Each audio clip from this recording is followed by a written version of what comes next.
Hi, welcome to the Discover Your Life Today YouTube channel. My name is Maveen Kaura. I am from discoveryourlifetoday.com. Today I'm going to be talking about how to make good, healthy food choices. You can actually read this article over at discoveryourlifetoday.com/healthy food choices. So every day we wake up and wanting to be more healthy and make healthy choices. Unfortunately, I believe there's way too much information out there. We get lost in that health and fitness noise. We're told to eat a well-balanced diet. We're told to exercise, drink plenty of water, get lots of rest. And we're told that a well-balanced diet includes carbohydrates, good healthy fats, protein. If your age is 40 and over, then you might understand the importance of keeping on more muscle mass, as you start to lose muscle mass after the age of 40. Commercials on TV, though, what are they doing is they're inundating us with all this food that is so unhealthy for us and asking us to eat them. Food guides are also telling us, we need to eat a certain way to be healthy. And we're told that dairy and meat needs to be included in a whole healthy diet. Red meats, beef and pork, white meats, chicken and turkey. We're told like maybe 1 or 2 servings of fish a week. For dairy, we're told, that milk, cheese are great for us in moderations because they're full of fats and proteins. If this sounds familiar to you, this is exactly what I was taught growing up in the school systems, from friends, from coworkers, on TV, from teachers, from other health professionals as well. So recently, I was on Netflix and I watched the documentary What the Health.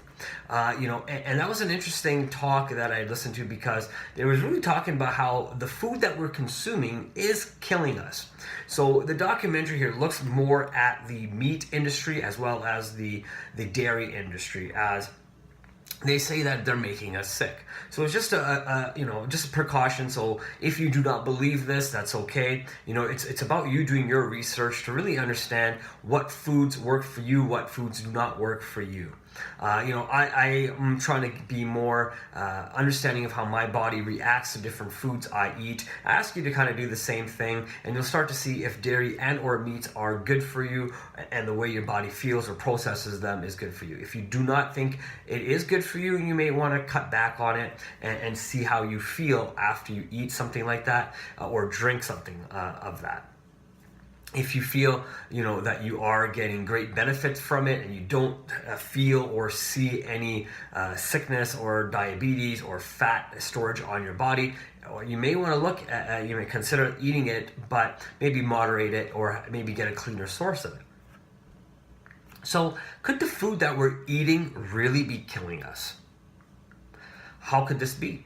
We're told by experts that we should be eating all this great food, and if we are, we'll be living a long and healthy life. So how is it possible that many of us don't live long and healthy lives, and we do get sick and have to go to the pharmaceutical industry to get our pharmaceuticals so we can then take medicine to live longer, healthier lives in the future? So while watching this movie, I did take some notes down and just some food for thought that I want to bring to you guys. Just something to think about as you continue to start thinking about your health and where your health is today and maybe where you want to take your health into the future. So did you know that 350 million people worldwide live with diabetes? Fatty food and sugar is the number 1 cause of diabetes and weight gain. Did you know more than 66% of North Americans live with overweight and suffer from obesity? Obesity due to their diet. And of course, that is the cause of diabetes. It can be the cause of cancer and other diseases. Many people today go online and self-diagnose themselves. I've been I've done that. I'm sure you've done that as well. You've gone online, you have a certain symptoms, you'll go check it out. Go to a site like Medical MD, or maybe go check out some other sites and see if other people have had the same feelings. You'll maybe go to like something like Reddit or whatnot and just kind of see if other people are talking about the same kind of stuff. So there are links between red meat and processed meats that could be possible cancer-causing foods.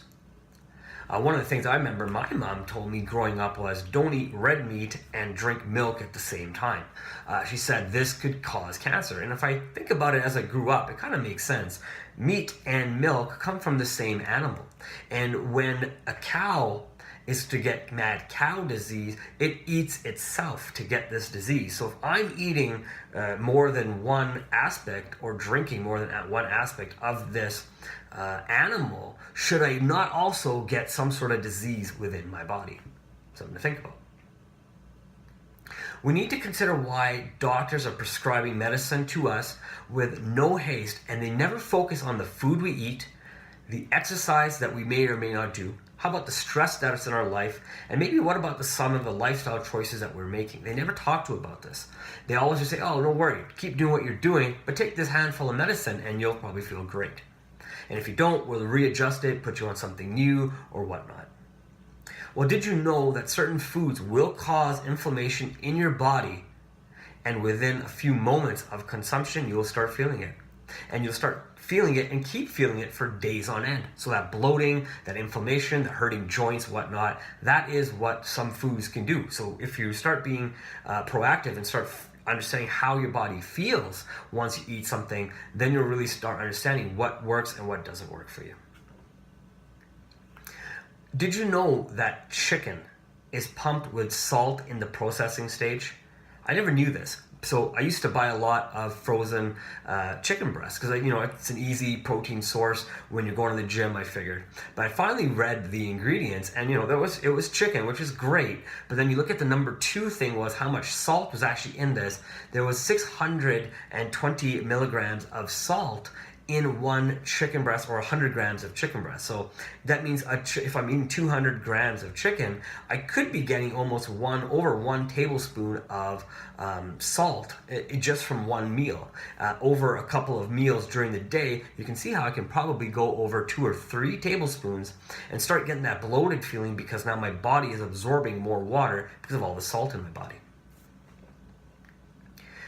Chickens and eggs are high in cholesterol. Something to keep in mind. Please note that the yolk of an egg is to sustain a baby chicken. It is pure fat and cholesterol. That's what a chicken needs to grow, is that yolk. That's that membrane. That compound is what coats our red blood cells in fat and can make us very sick if we're not controlling the amount we're eating potentially. We need to understand that animals eat, and the food they eat is going into us, and the toxins they eat is also going into us. So consider the source of food that you are getting. Animal milk is for animals and that species is not human. Human milk is for humans. Animal milk is for animals. So something to keep in mind. Milk and meat is the biggest cause of health problems in children all the way into adulthood and into old age. Do your own research and you'll probably start seeing why people are cutting out meat, cutting out dairy, cutting out wheat as well, because they're understanding that these are the foods that are causing them problems throughout their adult to old age. Did you know that cheese acts as a morphine to your brain? So this is why you can't typically eat one, or you get this little high with cheese. And you probably start understanding why cheese is served with wine and pairs so well, because it kind of gives you that morphine or that drug high when you're eating it. Think about this one fact. 80% of pharmaceuticals are sold to farms for animal use. That means these drugs are finally being ingested by us once those animals are slaughtered and prepared as food for us. Many people believe that the government doesn't care about our health and that corporations only care about profits. If you also believe this, then you have to do your own research and find the foods that work for you. And if meat, dairy, or wheat does not work for you, then you may want to consider cutting it out. There is a connection between doctors and hospitals profiting from food companies. Go onto the different food company websites and you'll see that some of them are being sponsored by doctors or hospitals, or sorry, go the other way around. You go onto like different food websites and you'll see that they are being sponsored by a lot of these big companies that are for profit, and then we're being sold their food telling us it's great, but we're only being sold it because they're giving them the money to tell us. Did you know that plants make protein, not animals? So the only real source of protein is the plants. And if the plants are eaten by animals and they store that protein from the plants in their body, we consume the animal for protein. So wouldn't it make more sense to go to a cleaner protein source, which is directly to the plant? I understand it might be a little tough to eat that much plants because maybe our stomachs may not be designed for it, but something to consider at least. Consider this. The strongest animals on our planet do not eat meat. They eat plants. So gorillas, elephants, so stuff like that, animals like that. Too much protein in your diet can also cause diabetes. Is it better to eat a plant-based diet and be vegan? That's really tough. I'm not vegan myself. I do eat meat as well. I've cut out as much dairy as I can. I'm still in the process of cutting out dairy, cutting out meat as well, or looking for cleaner sources of those foods. So with the meat, the red meats, are looking more for the grass-fed and no hormones and no steroids being pumped into these animals. For the dairy side, I've really just cut out milk. I've started drinking coconut milk instead. Better fats and healthier fats compared to what you find in milk. Making healthy food choices can help you lose weight, get off your medication over time, and become a healthier person in the big picture. And the idea is to not be on medication. The idea is to be healthy. And it all starts with what we put in ourselves. I believe when we wake up and open our eyes, we'll see that the food we're eating is killing us slowly. The meat we consume is injected with growth hormones, steroids, just to keep animals in cages. And, we're not meant to live like that, and neither are animals. They're not meant to live in their own filth until the day they're slaughtered. And when they are slaughtered, they're full of a lot of hormones. So really, if you're going to look and eat animals, look for a way that is humane as possible, so you don't get all these negative effects from the foods you're eating. By the time the meat and dairy products hit the grocery shelves, all the compounds are ready for our dinner plates for our consumption. So we just got to be smart with what we're putting into our bodies again. Here's something that's tough. One study will say meat is great for you. Another study will say dairy is great for you, but then there's another contradicting study that says the opposite. I think this is where the confusion begins for a lot of people. So it really comes down to figuring out what really works for you, your body type, your diet.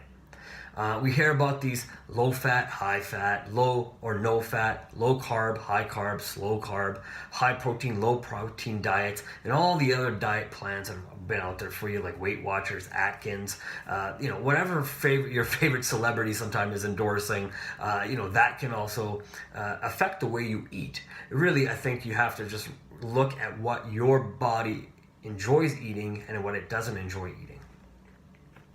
I'm sure you have health goals, and I believe you want to be healthy and you want to live longer. That's why you've watched this video to this point in the video. No matter what your goals are, I want you to continue to live disease-free as possible. So make good, healthy choices.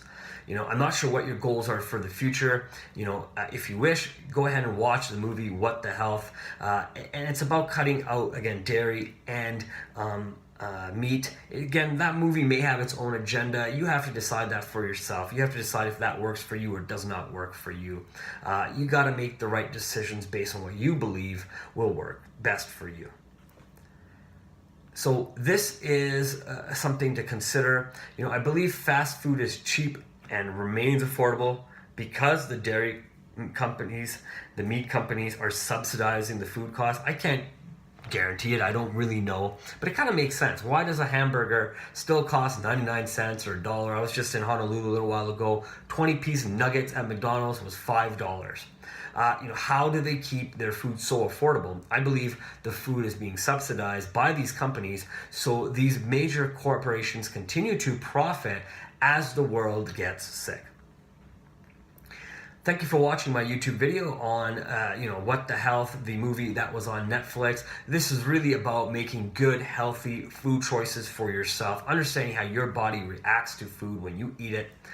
If you have any comments, leave them below. I would love to hear from you. Other than that, go check out discoveryourlifetoday.com. You'll find a variety of articles on health, on business, on sales, on anything that you're really hoping for. And if I'm missing something, let me know and I'd be happy to write about it as well. Hope you have yourself a great day.